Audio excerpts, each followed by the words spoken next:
Another theme, you can see illness and sickness. Okay, I can go and create another theme, call it illnesses, then say this represents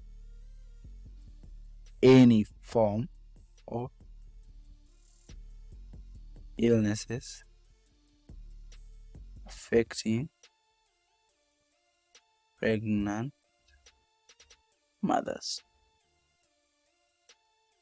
Okay. Then bring this to illness. This is the main one, and I still need to edit. If you right click, you can edit that. I drag and drop this code called illness inside there. The one called sickness during pregnancy inside. Now we can see that's how we get themes. For example, financial issues, we have 5 codes. If you look, we have 1, 2, 3, 4. We have 5 statements supporting that. And for every theme that we form, if you select activate included subcodes, the first option, you're able to see the statement forming that. Okay, basically these are the themes, and under them we have codes. A pattern of shared meaning between the codes will form the themes.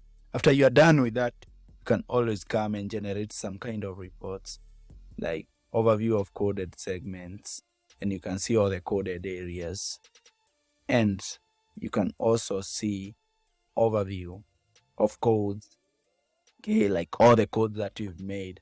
Now, after doing all the coding and coming up with themes, you can go to the reports area in MAXQDA and click export, go to code system, and you can export your code system.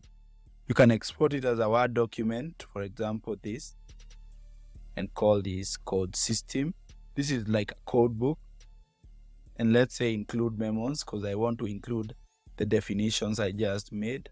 So this is the coding system you're going to get with clear descriptions for every main theme. For example, this represents any form of illnesses affecting pregnant mothers.